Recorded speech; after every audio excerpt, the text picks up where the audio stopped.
নমস্কাৰ, মই ৰঞ্জন চৌধুৰী। আজি নমস্কাৰটো বিশেষকৈ হিমন্ত বিশ্বৰ কাৰণে নহয়, কাৰণ এইকেইদিন মই হিমন্ত বিশ্বকে নমস্কাৰ কৰিছোঁ, লগতেতো অসমবাসীক নমস্কাৰ দিলোঁ। আৰু এই নমস্কাৰত যথেষ্ট আপোনালোকে সন্মানো কৰিছে। তো আজি মই ডাইৰেক্ট নৰেন্দ্ৰ মোদী সুধিব বিচাৰিছোঁ। আৰু মই অসমীয়াতে এইটো কাৰণে কৈছোঁ, কিন্তু যেতিয়া মই ইউটিউব ষ্টাৰ্ট কৰোঁ তেতিয়া কিন্তু সৰহভাগ মোৰ এপিছ'ড হিন্দীত কৈ আছিলোঁ, বিকজ মোৰ অল ইণ্ডিয়া লেভেলত হেৰি আছে, ফলোৱাৰ্ছ আছে, যথেষ্ট ফলোৱাৰ্ছ আছে। পিছত মই সেইবিলাক সলনি কৰিলোঁ। আৰু মোদী ডাঙৰীয়া, আপুনি নিশ্চয় অসমীয়াটো বুজি পাইছে, নোপোৱাৰ কোনো কাৰণেই নাই, কাৰণ সেইটো লাগিলে আপুনি ট্ৰেঞ্চলেট কৰিব, আৰু নহ'লে আপুনিতো সঘনাই অসমত আহি থাকেতো, মই কনফিডেণ্ট আপুনি বুজি পাই আছে মোৰ কথাখিনি। তো মূল কথাটো হ'লগৈ, আপুনি 2014 আছিলে 56 ইঞ্চিৰ বুকু। তো যি নহওক, ভাৰতবৰ্ষৰ কোনো সাংবাদিকে সুযোগে পোৱা নাই আপোনাৰ মানে বুকুটো চেষ্ট কিমান আছে এইটো জুখিবলৈ। তাৰপিছত আপুনি স্বয়ম্ভূ বিশ্বগুৰু হৈ গ'ল। আপুনি ৰাছিয়া ইউক্ৰেইনৰ যুদ্ধ বন্ধ কৰি দিলে, আৰু এতিয়া অলপ বাকী আছে খালি হেৰিটো বন্ধ কৰিবলৈ। আমাৰ বেছি নহয়, এই চুবুৰীয়া ৰাজ্য মণিপুৰ যুদ্ধটো বন্ধ কৰিবলৈ অলপ সময় লাগিব আপোনাৰ, কিবা প্ৰব্লেম আছে হয়তো চাগে আপোনাৰ। কিন্তু হয়, আপুনি ৰাছিয়া ইউক্ৰেইন যুদ্ধটো বন্ধ কৰিছে, আমি দেখিছোঁ। আৰু যোৱা সময়ছোৱাত আপোনাৰ যি ভূমিকা, ইৰাণ, ইজৰাইল, আমেৰিকাৰ যে যুদ্ধ, তাত আপোনাৰ ভূমিকাটো আমি দেখিছোঁ। মাজত কি হ'ল, পাকিস্তানে কিন্তু বাজি মাত কৰি ওলাই গ'ল। এতিয়া মূল কথালৈ আহোঁ। মূল কথাটো হ'ল যে আপোনাৰ সম্পৰ্কে এনেকুৱা এটা ইম্প্ৰেশ্যন হৈ আছিলে যে আপুনি মানে বহুত পাৱাৰফুল মানুহ, একজন বিশ্বগুৰু হয়। যদিও আপুনি স্বয়ম্ভূ বিশ্বগুৰু, কোনো কথা নাই, কিন্তু মূল কথাটো হ'ল এনেকুৱা লাগিছে যে আপোনাৰ কোনো হিম্মতে নাই। আপুনি ডৰপক হয়, কাৰণ সুব্ৰমণিয়াম স্বামীও কৈছে অ' তো ডৰপক হে মোদী তো ডৰপক হে। এতিয়া শেহতীয়া মানে অসমৰ যি বিতৰ্ক উঠিছে, সেইটোক লৈ মনত পৰি আছে যে না, সুব্ৰমণিয়াম স্বামী মোৰ পাৰ্টিৰ নহয়, কিন্তু কংগ্ৰেছৰ নহয়, আপোনাৰ বিজেপি দলৰ মানুহ, নেশ্যনেল লিডাৰ। ডৰপক বুলি কৈছে যে ডৰপকে।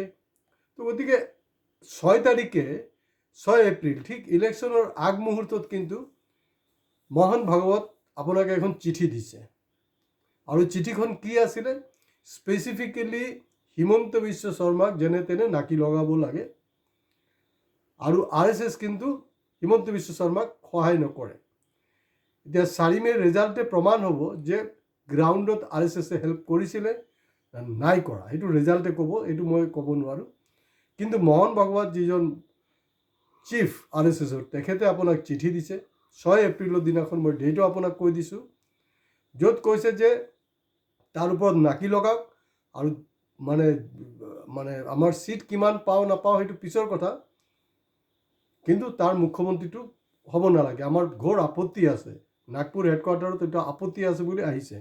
আপুনি নিশ্চয় এগ্ৰী কৰিব কথাবিলাক, এইটো সঁচা কথা, কাৰণ আমি এনে ভুল ভাল কথা বতৰাবিলাক পাতি নাথাকোঁ।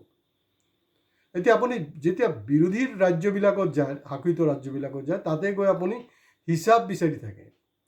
আৰু শেহতীয়াকৈতো ইণ্টাৰেষ্টিং হ'ল, দিল্লীত 28 বছৰ পিছত আপোনালোক পাৱাৰত আহিলে, কিন্তু যেতিয়া পাৱাৰত অহাৰ আগতে বহুত লম্ফ চম্ফ মাৰিছে, বহুত কিবা কিবি বকৱাছ কৰিছে আপোনালোকে, কিন্তু যেতিয়া আপুনি পাৱাৰত আহি গ'ল, পাৱাৰত অহাৰ পিছত কি হ'ল, তাত যি কিবা গুপ্তা লিখে নেকি, মধুগুপ্তা নে কিবা, যে আমাৰ দিল্লীৰ যে CM আছে, ষ্টাৰ্ট হৈ গ'ল মানে কেজৰিৱাল কি কৰিছে তাৰ হিচাপ ল'বলৈ। কিন্তু দেখা গৈছে যে কেজৰিৱালৰ ওপৰত যিবিলাক দুৰ্নীতি আপোনালোকে আনিছিলে, তেওঁ কিন্তু মহামান্য আদালতৰ পৰা ক্লিন চিট পাই গ'ল।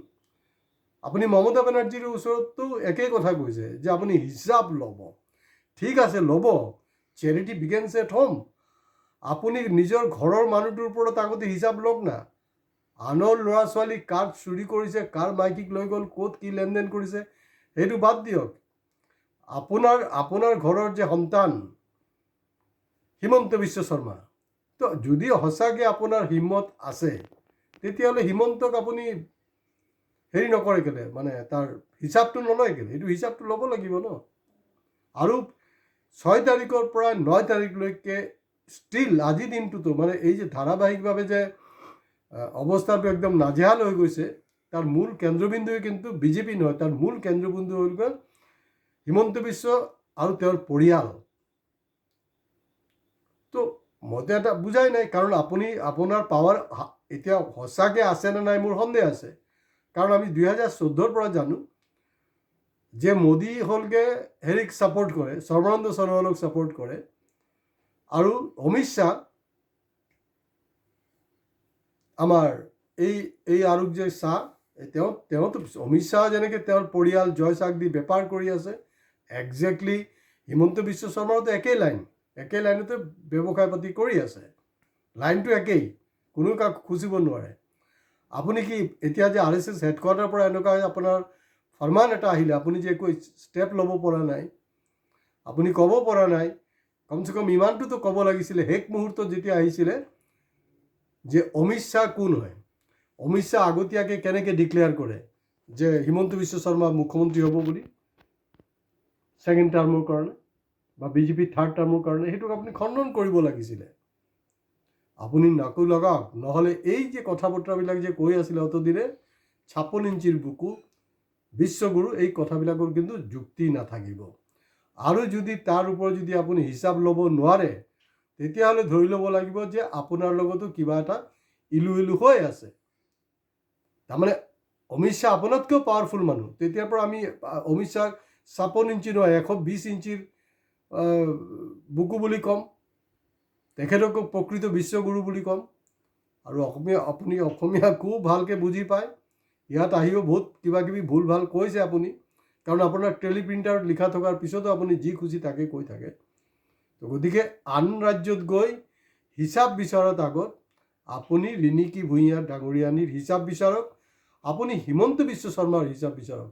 এতিয়া পৱন খেৰ যিটো খোলাচা কৰিলে, তাত দেখা গৈছে কিন্তু entire Congress party including Rahul Gandhi চবে কিন্তু পৱন খেৰৰ লগত আছে, কিন্তু আমি দেখা পাইছোঁ হিমন্ত বিশ্ব শৰ্মাৰ লগত কিন্তু পাৰ্টি নাই, কাৰণ তেওঁ নিজে ব্যক্তিগতভাৱে এইবিলাকৰ বদলা ল'ব লগা হৈছে, আৰু তেওঁ ব্যক্তিগতভাৱে এইবিলাকৰ উত্তৰ দিব লগা হৈছে।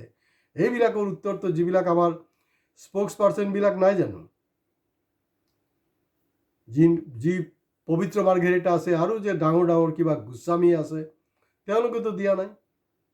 এইটোতো হ'ব নোৱাৰে। আৰু আপোনালোকে কৈ থাকে পৰিবাৰবাদৰ এগেইনষ্টত, ইয়াততো চূড়ান্ত পৰিবাৰবাদ হৈছে, চূড়ান্ত পৰিবাৰবাদ। তো গতিকে এই যে ক্ৰনলজিৰ কথাটো কৈ থাকে নহয় অমিত শ্বাহ ডাঙৰীয়া, ক্ৰনলজিটো আমিতো বাংলাদেশীৰ ক্ষেত্ৰত বুজি পোৱা নাই, ঘুচপেটীয়াৰ ক্ষেত্ৰত বুজি পোৱা নাই, কিন্তু এই ক্ষেত্ৰত আমি ক্ৰনলজিটো বুজি পাইছোঁ কেতিয়াৰ পৰা, এই যে সাৰদা কেলেংকাৰী, লুইচ বাৰ্জাৰ, এই যে গোটেইবিলাক, কাৰণ সাৰদা কেলেংকাৰীৰ খোদ যে সাৰদাৰ মালিক, তেখেতে নিজে স্বীকাৰ কৰি গৈছে, তেওঁৰ এফিডেভিটত কৈ গৈছে যে তেওঁৰ পৰা মান্থলি কিমান টকা লৈছিলে লুইচ বাৰ্জাৰ, তেওঁলোকে কৈছে। তো এইবিলাক হ'লগৈ মানে ৱাশ্বিং মেচিন বুলি কোৱা হৈছিল আগতে কংগ্ৰেছৰ ফালৰ পৰা আপোনালোকক যোনে কৈ সোমাই, এতিয়া আপোনালোকে কৈছে না বিজেপি নেকি এইটো গংগা হয়। তো গতিকে গংগাক ইমান বদনাম নকৰিব, গংগাকতো আপুনি চাফা কৰিব নোৱাৰিলে জাবৰাকেইটা আনি উল্টাই। আৰু কিন্তু এই যে এই ধৰণে শিলাদিত্য দেৱৰ মুখতো শুনিছোঁ, নাই আমি এইটো হেৰি নহয় ন, গংগা বুলি কৈছে। গতিকে গংগা মায়েৰ এনেকৈ বদনাম নকৰিব। আৰু সেই ক্ৰনলজি অমিত শ্বাহ ডাঙৰীয়া আপুনিও শুনি লওক, ক্ৰনলজি কিন্তু তাৰ পৰা যেতিয়া সাৰদা লুইচ বাৰ্গাৰ যেতিয়া কেলেংকাৰীবিলাক ওলালে, আপোনালোকে দেখোন অসমত এইটো বিলাইছিলে, আপুনি নিজেও প্ৰেছ মিটত কৈছে আপোনালোকে সৰু সৰু কিতাপ বিলাইছিলে হিমন্তৰ এগেইনষ্টত, কিন্তু এতিয়া এই মুহূৰ্তত আপোনালোকে এটা কিতাপ কেলে বোলোৱা নাই, বা আপোনালোকৰ স্প'ক্সমেনে কথা পতা নাই কিনো, বা RSSৰ হেডকোৱাৰ্টাৰৰ পৰা যে এনেকুৱা এটা লেটাৰ আহিছে তাৰ ওপৰত কোনো কাৰ্যকৰী ব্যৱস্থা হোৱা নাই কেলে। মোদী ডাঙৰীয়া আপুনি ইয়াৰ জবাব দিয়ক। গতিকে গোটেই অসমবাসী আপোনাৰ জবাবৰ অপেক্ষাত ৰখি থাকিব। আজি ইয়াতে শেষ কৰিছোঁ। ভিডিঅ' শ্বেয়াৰ কৰা, লাইক হয় মোদী ডাঙৰীয়া বিশেষকৈ আৰু আমাৰ হিমন্ত বিশ্ব শৰ্মা এণ্ড কোম্পানী, তেওঁলোকো কিন্তু কমেণ্টছ কৰিব দেই। আপোনালোককো যদি আপোনালোকৰ সঁচাকৈ দম আছে কমেণ্টছ কৰিব প্লিজ। আৰু সাধাৰণ আমাৰ যিবিলাক অসমীয়া মানুহ মানে স্বাভিমানী অসমীয়া, তেওঁলোকক ৰিকুৱেষ্ট আপোনালোকে যাতে ছাবস্ক্ৰাইব কৰে। নমস্কাৰ।